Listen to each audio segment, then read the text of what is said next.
Well, good morning. We might actually get started a little bit early this morning because you're here. General Chiarelli is with us from Camp Victory. General, can you hear me okay? I can, sir. How are you? I'm doing fine, thank you. This is Brian Whitman at the Pentagon Briefing Room with the Pentagon Press Corps, and we want to thank you this morning for taking some time to be with us. This is Lieutenant General Pete Chiarelli. He's the Commanding General of Multinational Corps, Iraq. He assumed that position and command in January of this year, and he directs the operations of the joint and coalition forces in all sectors of Iraq. Last time I think you were with us, General, was back in May, and again we appreciate you taking the time this morning, and particularly for making your subordinate commanders available each week for us to be able to get a perspective from the ground on what's going on in Iraq. So with that, let me turn it over to you for some opening remarks before we get into some questions. Thank you, sir. Good morning, ladies and gentlemen, and thank you for attending today's briefing. As you know, the Multinational Corps, Iraq, has been very busy. I'd like to provide you with an update on our operations and address a few recent issues before taking questions.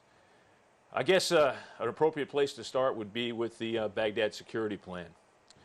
Baghdad, as I think you all know, is our main effort. And in military parlance, we have weighted that main effort with the movement of additional forces into Baghdad, both from other parts of Iraq and with the extension of the 172nd.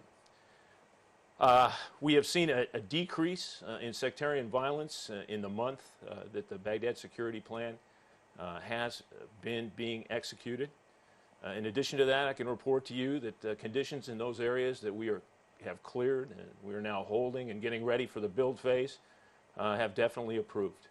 I've been into every one of those areas. I've talked with the people. I've seen markets open up. I've seen people on the streets at times when there used not to be anyone on the streets. And I've even seen people returning to their neighborhoods, as I did in Dora the other day, when I talked to a family who had moved out when the violence was very, very high, and were very appreciative of our efforts in Dura, as they are all over Baghdad, to lower the sectarian violence. I do want to say we can't be everywhere at once. Baghdad is a city of anywhere between 6 and 7. Very deliberate. We want to ensure that when we go into neighborhoods, that we do lower the level of violence, and we're working with security forces, both the Iraqi army and the Iraqi police, to keep the level of violence down. And so far, it's working. The critical phase of this before the build phase. And the key partner in that build phase is the Iraqi government. We are looking to the Iraqi government, and they are moving to provide the basic services and improvement in the conditions in each one of those focus areas. And I think you know the number of focus areas increases every single day. We are currently working operations on the east side of the river, and we will continue to do that in the days and the months ahead. On a negative note, I would indicate that in some of the areas where I go down and talk to some folks, there is a perceived feeling that they have been denied basic services. And I know the Iraqi government is moving as fast as they possibly can to reverse that perception. But we're very, very pleased with what has occurred with the Baghdad security plan, and we look forward in the months ahead to seeing conditions in Baghdad continue to improve. There's been a lot talked about lately about Al-Anbar province. I've watched the media coverage play out for 2 days over the classified Al-Anbar intelligence assessment. And I must say, from my standpoint, I'm disappointed. For a commander, the real victim of this particular incident is the open communications that commanders have with staffs. And if there's been a casualty, I fear that may be it. We're doing everything to ensure that that is not the case. However, you always worry that when a classified report ends up in the open press, a report that was written from an intelligence officer to his commander, that the fact that he's called to task and this thing ends up being discussed can create an effect that commanders don't want to see. We rely on our staff officers to give us their best estimates, and I don't think there's anybody better at doing that than Colonel Pete Devlin.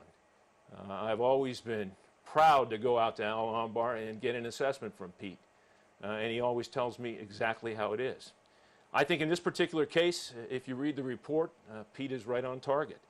I don't believe there is any military strategy alone, any kinetic operations that we can run alone that will create the conditions for victory, which we must have. I think the real heart of what Pete was telling us is that there are economic and political conditions that have to improve out in Al Anbar, as they do everywhere in Iraq, for us to be successful. I'll let others decide, and you decide whether it's appropriate for a classified report to be handled in this way. But I do have issues with those that would leak such a report, because I think many of them have been in my shoes and other commanders' shoes and understand the real criticality of having staff officers feel free to lay out what their concerns are and lay out good quality analysis. Yes, in Al Anbar, we in fact do have significant challenges. But despite some media statements to the contrary, we are not, and I repeat, we are not looking to walk away from that province. That is just flat wrong. We are committed to the people of Al Anbar and will remain committed to the people of Al Anbar and do everything possible to make their life better. I think you all know that Al Anbar was the last province where we stood up Iraqi security forces. Those Iraqi security forces have assumed some battle space, and they will assume more and more as the days go on. We've had recruiting challenges out there. One of the issues is literacy, and we're working now on programs that would give those who want to join the military in Al Anbar the literacy skills that they need to go ahead and join. And this is one of the areas that the Iraqi Minister of Defense has been insistent on, is that the soldiers all over Iraq meet certain skills. But we've seen some positive things in recruiting, both in the Iraqi Army and in the Iraqi police out in Al Anbar. And we really believe that we're going to continue to see that progress as the time goes on. I think another issue that has been in everybody's mind is numbers and really what is the definition of sectarian violence. And this is one of the most difficult things for us to get a handle on. Exactly what is it? I've said before that we viewed sectarian violence with totally different lenses prior to the bombing in Samara in February of last year than we do today. And the definition of that is very, very difficult. I've watched people argue over whether or not Iraq is in a civil war or is not in a civil war. I state emphatically I do not believe it is, but I do believe sectarian violence is something we've got to get a handle on. Now, how do you define that? It's very, very difficult. If I was to take this pen and hold it up and ask you what it is, just about everyone would tell me it's a pen.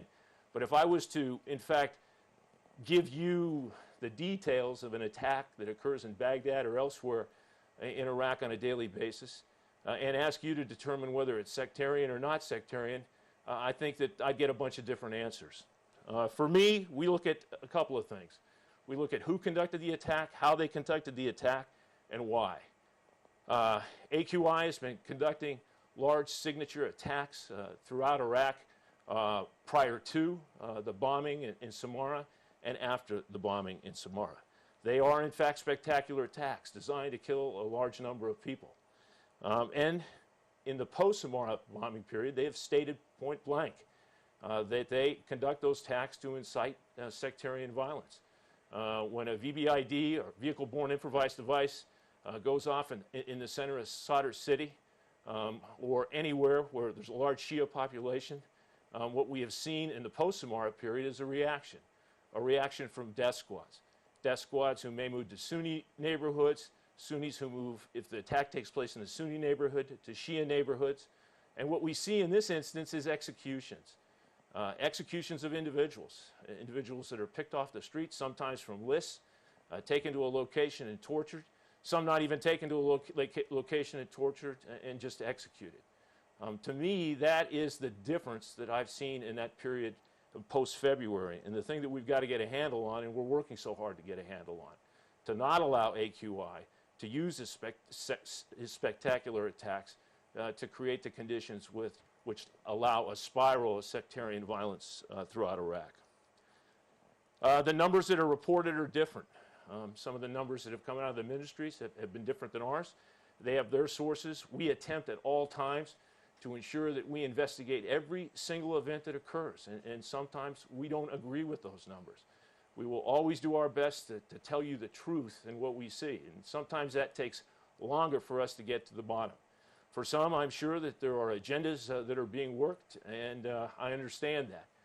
But these are some of the things that occur as a young democracy is in fact growing here in Iraq. The numbers I tracked for August time period indicate a decrease in sectarian violence in the focus areas. Now, that's not to say there weren't additional attacks that take place outside those focus areas, but we're moving to those areas, and even in those areas, the numbers were lower. With that, I will stop and take your questions. Well, General, thank you for that comprehensive overview, and we do have a few questions here, so we'll get right into it. Bob. General, this is Bob Burns from AP. I'd like to take you back to your comments about what's happening in Anbar province. When General Zomer conducted an interview earlier this week to talk about the report, he said that defeating the insurgents is not his mission. And my question for you is whether you're talking about Anbar or any other part of Iraq, when did you reach the point in the counterinsurgency fight where you're not fighting to win? Well, we are fighting to win, but we understand that winning is a combination of a whole bunch of things in this insurgency we're fighting. And as I've indicated time and time again, this is different than any other fight I believe the United States of America has ever found itself in. And I quite frankly think that this is a fight that will characterize, there are many of the characteristics of this fight will be characteristics of future fights if we get into them. It is a blend of both kinetic and non-kinetic effects. And the non-kinetic effects are many times as important and often more important than the kinetic effects. And that's what's different. And that is really what Pete Devlin said in his report, and I think he was right. We need political support, we need economic support in Al-Anbar.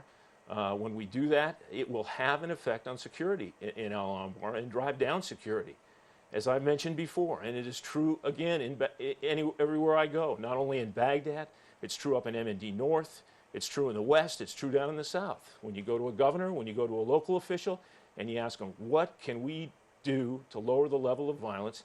Their number one answer, the thing they always tell us, is find jobs for the angry young man. And that's part of the economic development that Pete talked about in his report. And that's what we need. We need help, and we've got commitment from the Iraqi government for help. And as quick as we can get that help out there to start working those economic conditions, I think that is, in fact, a strategy for victory. The combination of both kinetic, which are occurring every single day in Al-Anbar and every place else, and non-kinetic effects, which were just so absolutely critical.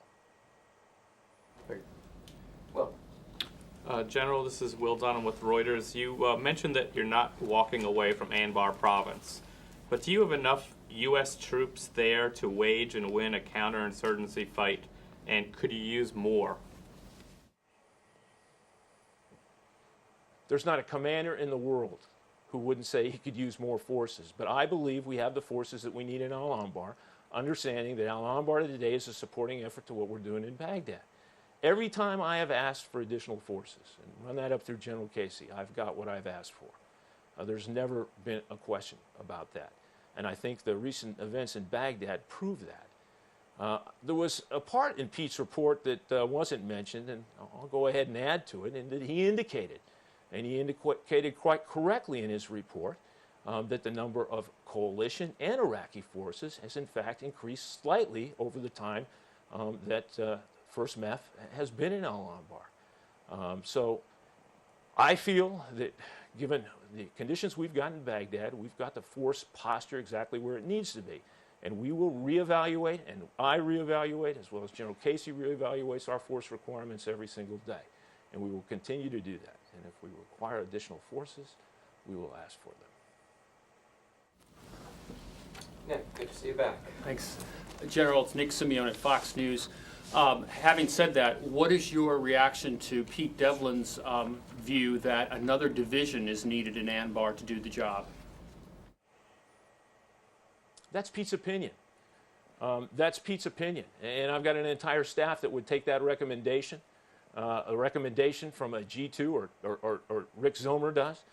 He would take that recommendation and run it by the rest of the members of his staff. I promise you, his G3 or operations officer would be absolutely critical of that. He would look at his mission, what we want him to do. He would look at the conditions not only in Al-Anbar but in the theater. All of the MND commanders have been very consistent in their belief that Baghdad is our main effort right now. And as I indicated in my opening comments, in military parlance, we always wait our main effort. And that's what we're doing right now. We're going to continue to do that until we get the conditions in Baghdad where they need to be. Peter. General Chiarelli, Peter Spiegel with the Los Angeles Times. If I could change the topic. It's been over 2 months now since General Bargewell, you signed off on his report about the chain of command reaction to the incident in Haditha. We still haven't had any public disclosure of what his findings was, and we haven't had any disciplinary action, as far as we can tell, against those involved. Can you address why that is, and perhaps more importantly, does that send the wrong signal? Aren't you concerned it sends the wrong signal to leaders currently on the ground that the military is perhaps willing to sort of kick this down the road a bit and not act quickly on some of these incidents, on the chain of command incidents? Well, we have acted quickly. Before I get into Haditha, let me add one more comment to that last question. Your question really goes to the point I was trying to make. And that is that I want staff officers, and every commander wants staff officers at all levels to give them their best advice. And that's what Pete did. And I'm really worried how this has been handled, that it will have a stultifying effect on people laying out their views. And I think all of you have covered intelligence for a long time would agree with me. If there's any area we want people to tell us exactly what they think, it's in the area of intelligence, and Pete did that. In regards to Haditha, I forwarded my report up the chain of command. I completed my action on it. We have taken action.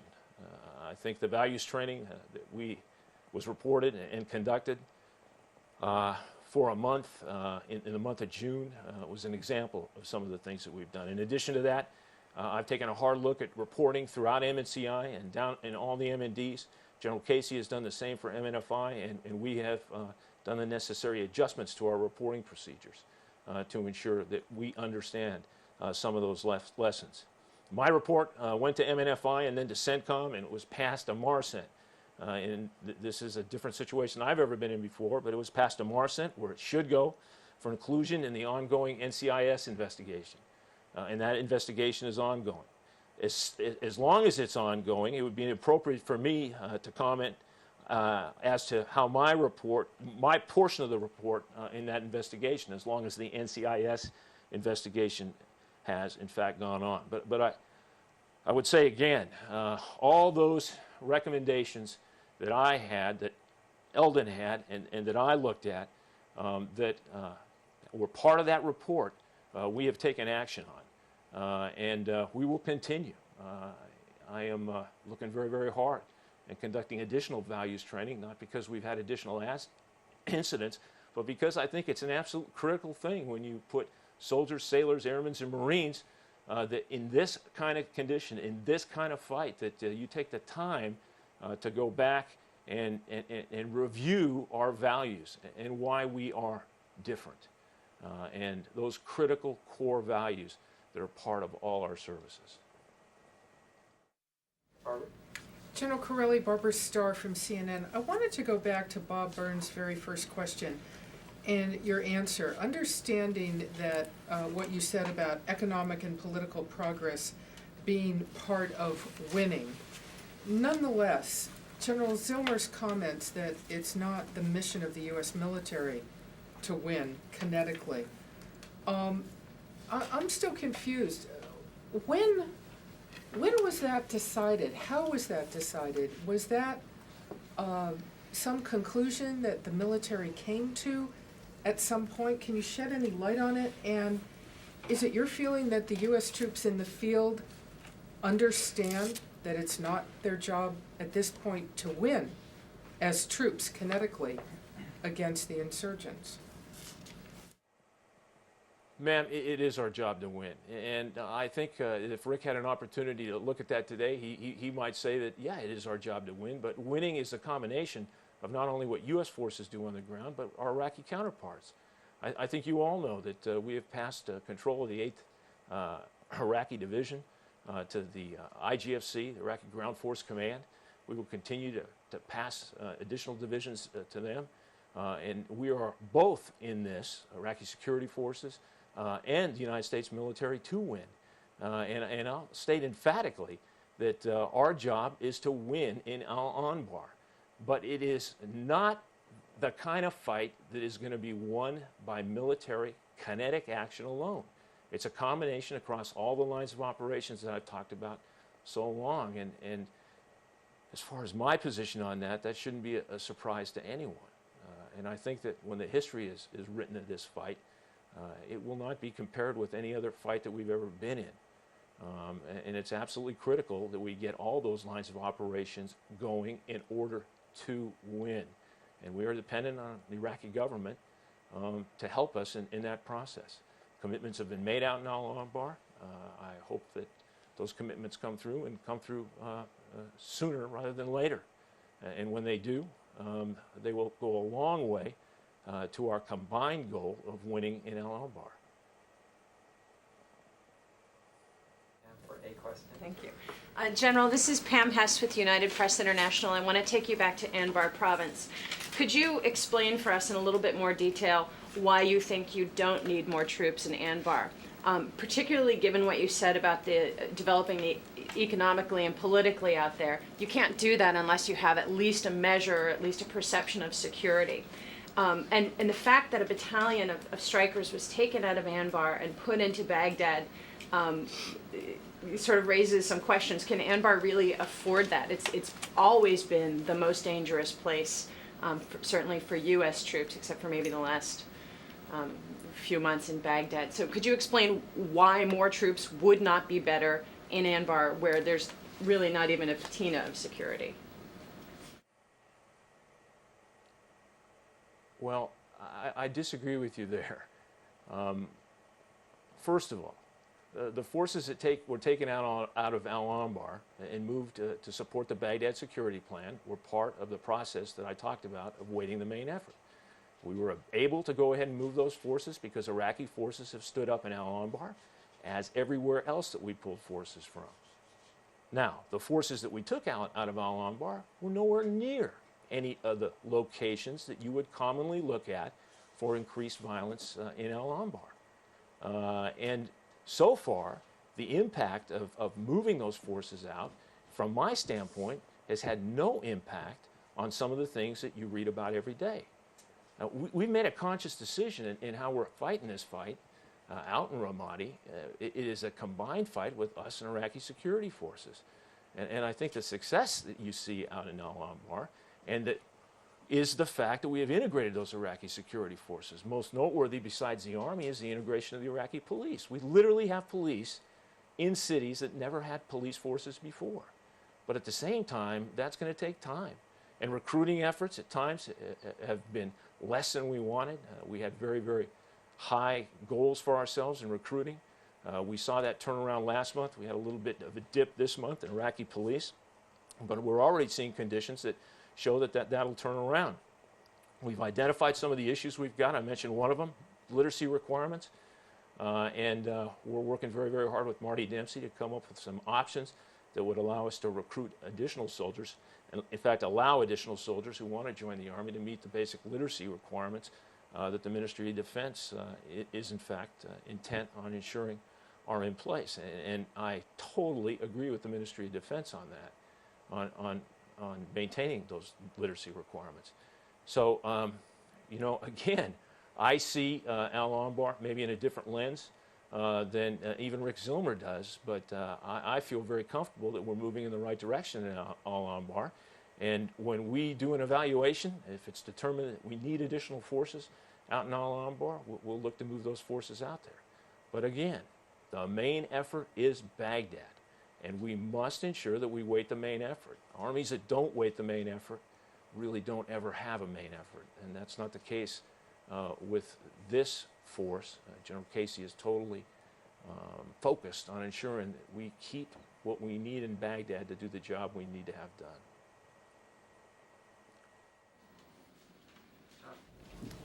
Jonathan Carl, ABC News. So on that main effort, you said in your opening remarks that by your numbers, by your count, that the sectarian killings in Baghdad have gone down since August. I'm wondering if you can give us some more details, what those numbers are, how big of a decrease.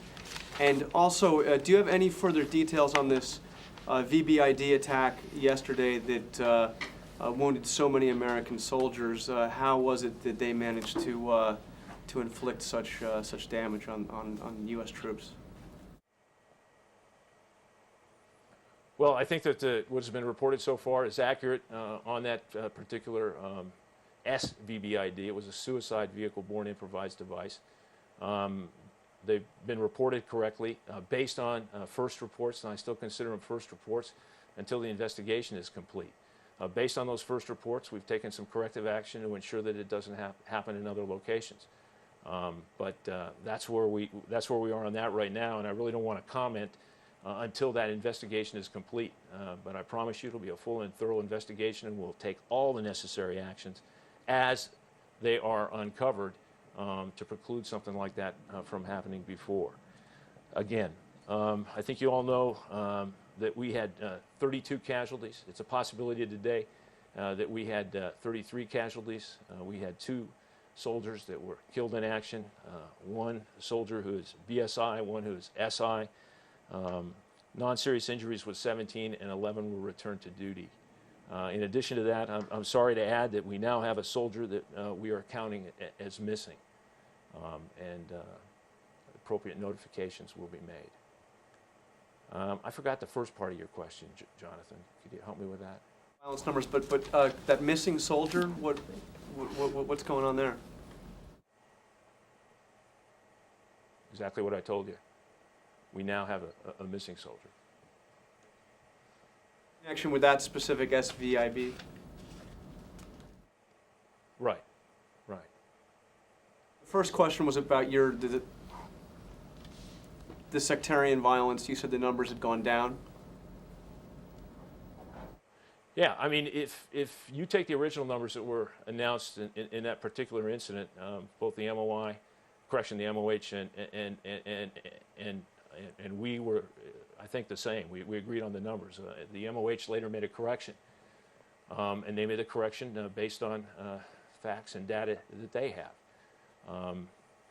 If, as in most of these instances, the truth lies somewhere in between, I think you would still have to say, if I remember those numbers correctly, that we had over a 35% decrease last month in sectarian violence as we define it, as I tried to lay out for you in our opening comments.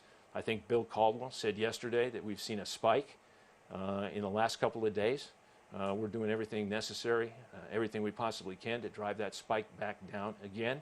But I will tell you, some of the numbers that I've seen reported and what happened in Baghdad yesterday surely do not, in fact, I can't prove that those numbers are correct, and again, they seem inflated. And I will from my standpoint, but I will tell you that we will every single time go out and investigate those, because I feel an absolute requirement to give you the truth as we know it, and that's exactly what we're doing. There's no attempt here whatsoever to say the numbers are lower when they are in fact not. It's our attempt to try to understand this phenomena as well as we can understand this phenomena, and come up with metrics that allow us to see whether or not our campaign is having success. And to date, I will tell you it is. But again, Baghdad is a huge city, and then as we've moved into some of these areas, we've had problems pop up outside those areas. We've got the forces we need to move to those areas and work them, and we continue to expand the number of cleared Beladias, the number of districts and areas in Baghdad that we both clear, hold, and move to the build phase. But it's a city of 7 million people, and that is going to take time. And this is not a short-term operation. I just got to emphasize that. I mean, think of Chicago. And that's basically the situation we have here in Baghdad. We have a city the size of Chicago where we're trying to knock down sectarian violence and go after those folks, those death squads that have caused this new form of violence that, if left unchecked, could lead to civil war. With your indulgence, we'll take one more. Question. Gordon, you've been trying to get one in. General, excuse me, Gordon Lewald from Army Times. We spoke with an Iraqi deputy prime minister yesterday who seemed to go out of his way to say that there was a lot of influence from Syria, especially with regard to Anbar province. Others here in the Pentagon have made a point of saying that recently. Can you just say what, if anything, you're doing to beef up the border? Is this a concern for you as well? What's being done? Now, all the borders of Iraq are a concern for us, and we've worked very, very hard. 256 border forts have been built in Iraq. I was just out to one of those border forts, not on the Syrian side, but on the Iranian side yesterday. Talked to the captain in charge of a 42-man border team that is working there. Talked to the MITs that are working there, and talked to the Brits who are working with those forces. And as we're doing on the Iranian border, we're doing the same thing on the Syrian border.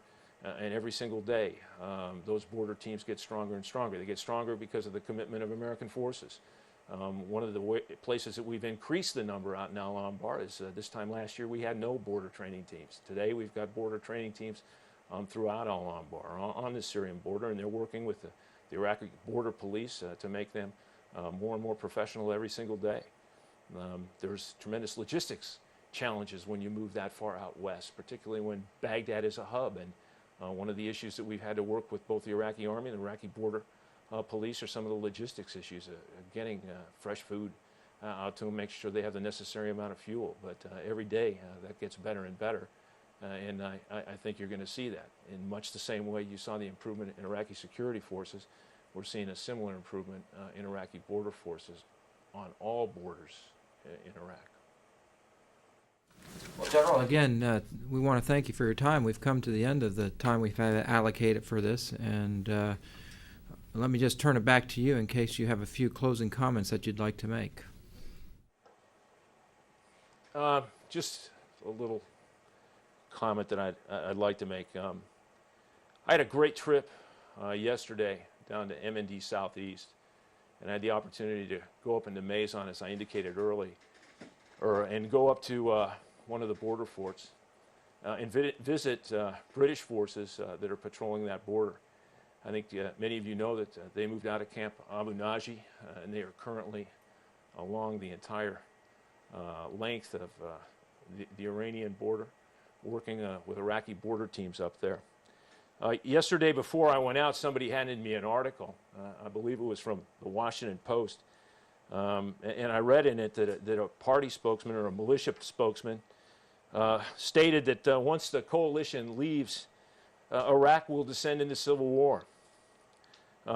This individual indicated that the resulting casualties were viewed as inevitable and acceptable, and he predicted that his particular party would prevail.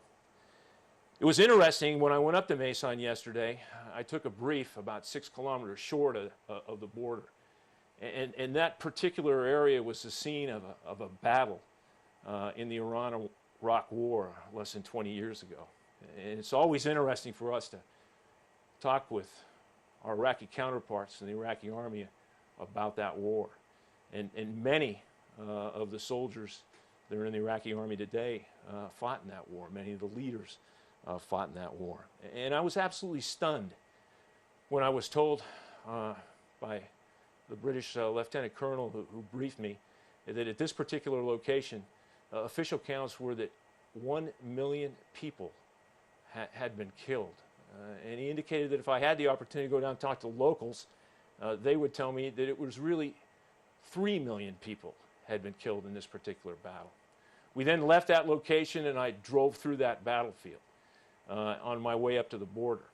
I saw what I estimated over 150 helmets that were still strewn across that battlefield. I saw places where thousands of mortar rounds, and I could tell by what was left there, had landed in a single location. And it was absolutely amazing to me that in this day and age, just 20 years ago, in a battle out there in the middle of the desert, that possibly 1 million, or 1 million for sure, and as high as 3 million people could have been killed.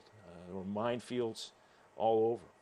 I say this because this country has seen a level of violence and suffering over the last 25 to 35 years that we can't even comprehend. I know I can't comprehend losses like that.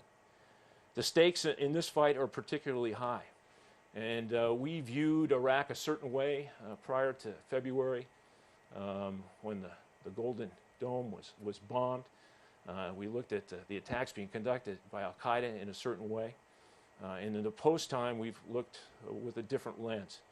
I would just be very, very careful that if we consider the fact that if we're not successful, if the statement of this party leader is true, and Iraq would descend into a civil war, the lens we look at and think about the casualties that could occur in that civil war may be totally different than what would really happen based on recent experiences in this country.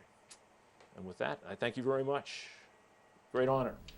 Thank you, General, and I can't emphasize enough and reiterate for the folks in this room how valuable your perspective is, and for your support of this series of briefings that we do, and making your subordinate commanders available to us also. Thank you very much. Well, we appreciate all your support and the support of the folks that are in that room. And we appreciate what they do every single day. Thank you.